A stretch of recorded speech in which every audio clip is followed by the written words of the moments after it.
So that was Sikh regiment. Sikh from Patiala. So they had participated first time in 1962 also. No, Kashmir also.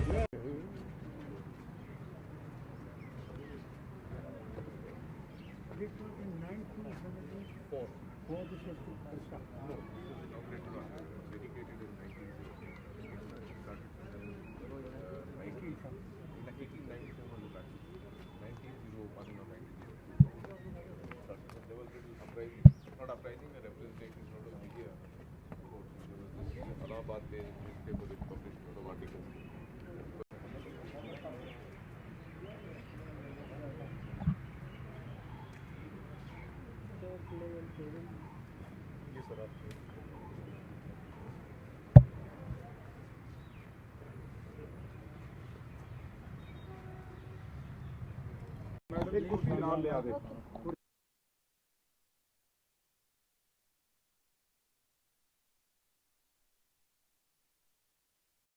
Sir waste Bengal च जेह्ड़े elections हो रहे हैं Mamata Banerjee BJP के ऊपर allegation कर रही है भी जी इलैक्शन कमीशन वायलेंस कर रहा है कि वो इलैक्शन कमीशन सही हो जाएगा बीजेपी के जी वायलेंस करवा रही है।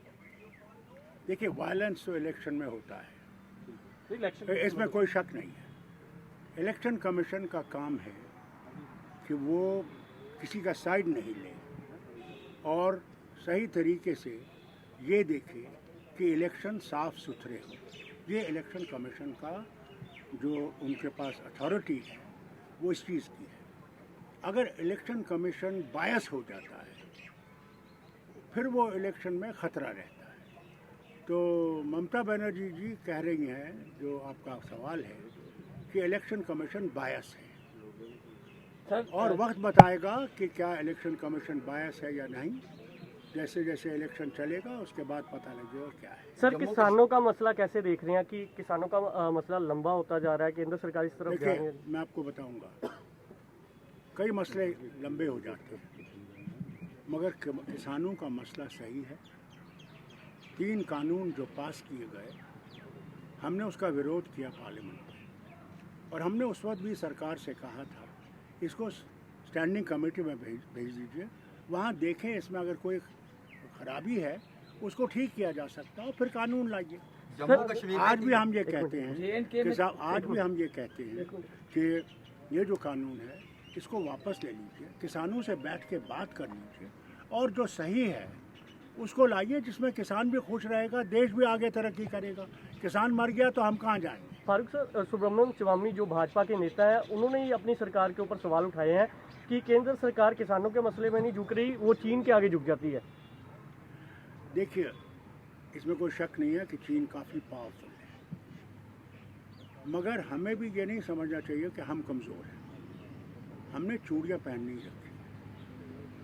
मैं ये ज़रूर कहूँगा हाँ वो है मजबूत, मगर जब इंसान वो तहिया कर ले तो वो फिर जो आपको याद होगा वो गोलायत और डेविड की कहानी, कितना बड़ा जायंट था और इतना टीनी लिटिल आदमी था मगर उसमें इरादा था, उसने गोलायत को गिरा दिया। इसलिए हमें घबराना नहीं चाहिए। सर जम्मू कश्मीर में 370 हटने के बाद क्या क्या बदलाव आपको देखने को मिले हैं? मुझे तो कोई बदलाव नहीं मिला। जैसे कि मैं आपको बताऊं, कल कुछ देर ही पहले जब गुलाम नबी आज़ाद साहब थे,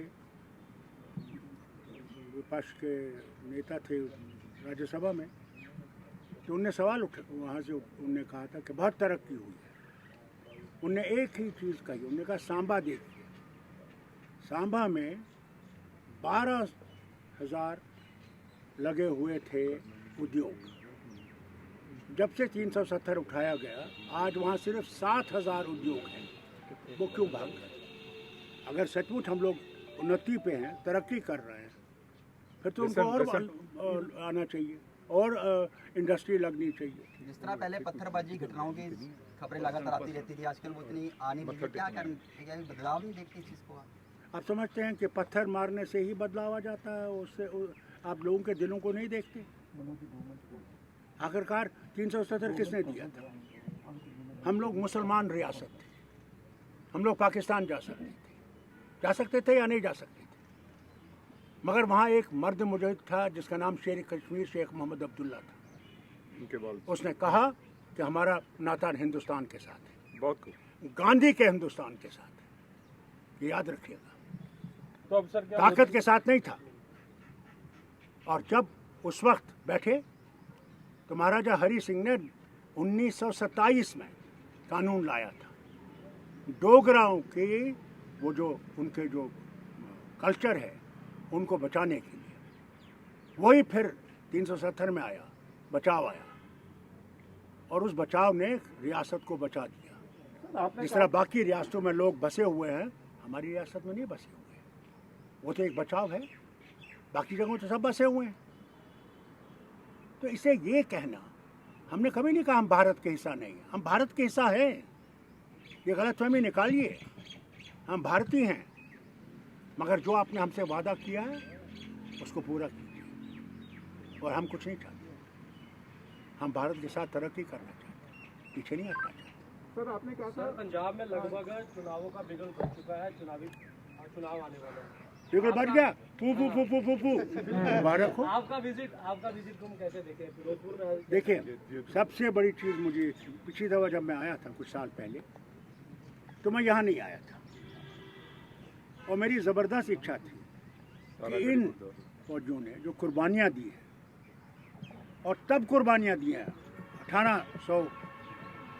18,000, आज तो 21 है, अंग्रेज़ों का राज है, मैं उस वक्त आ नहीं सका। आज मेरा ये ख्वाब पूरा हुआ कि मैं यहाँ पे आ सका, उनको श्रद्धांजलि पेश कर सका, और गुरुद्वारे में अपने लिए और मुल्क के लिए दुआ कर सका। सर कुछ राजनीतिक हलचल को भी आप मूवमेंट को कुछ ना कुछ समझेंगे, देखेंगे यहाँ? देखिए, अब तो होगा, जब अब आप कहते हैं बुगल बढ़ेगा, आप देखना क्या क्या आएगा यहाँ, क्या क्या कहा जाएगा, और किस तरह देश को बांटा जाएगा, हिंदू को अलग, सिख को अलग, मुसलमान को अलग। सर आपको भी ये लिखना चाहिए, हर इलेक्शन ने हमें बांटा है, इलेक्शन ने हमें मजबूत नहीं किया है। सर मोदी गवर्नमेंट का हमें कभी धर्म का इस्तेमाल नहीं करना चाहिए, धर्म का इस्तेमाल गलत है, क्योंकि कोई धर्म बुरा नहीं है, वो हिंदू हो, सिख हो, मुसलमान हो, क्रिश्चियन हो, कोई धर्म नहीं है खराब नहीं है। इंसान खराब है, धर्म खराब नहीं है। इसलिए हमें ये कोशिश करनी चाहिए कि धर्म पे मत बांटो लोगों को, मंदिर और मस्जिद पे मत बांटो, गुरुद्वारे पे मत बांटो, तरक्की पे बांटो। आज हम कोविड में फंसे हुए हैं, रोज़ बढ़ रहा है, ग्राफ बढ़ रहा है, इससे हमें लड़ना है, धर्म से नहीं लड़ना है। सर आपने कहा था मैं चाइना से मिलके दोबारा कश्मीर में 370 लागू करवाऊंगा, किसने कहा था? सर आपका बयान था। साहब यही तो ना, जो मैंने आज कहा, पता नहीं उसको भी कैसे आप लौटा देंगे, इधर से उधर से उधर। अगर हम इलेक्शन नहीं लड़ते तो ये कहते कि साहब पाकिस्तान से कॉल आया है कि इलेक्शन मत लड़ो। जब हमने लड़ा और हम घरों में बंद थे, तब भी हमने डंके की चोट दिखाया कि नेशनल कॉन्फ्रेंस और जो हमने वो गठबंधन बनाया वो जिंदा है। तो यार हिंदुस्तानी क्या कहेगा, चीन से वो फ़ायदा लो, पाकिस्तान से फ़ायदा लो। हमने लड़ना है तो यहाँ की सरकार से लेना है जो हमारा हक है। सर मोदी गवर्नमेंट का एजेंडा है हिंदू, हिंदी और हिंदुस्तान, आप उसको कैसे देखते हैं? मैं देखता हूँ गांधी के हिंदुस्तान को। गांधी का हिंदुस्तान सबके लिए था, मुसलमान के लिए, हिंदू के लिए, सिख के लिए, ईसाई के लिए, और जिसका धर्म नहीं है उसके लिए भी। ये हिंदुस्तान वही रहेगा। मोदी का हिंदुस्तान जो है वो एक छलावा है।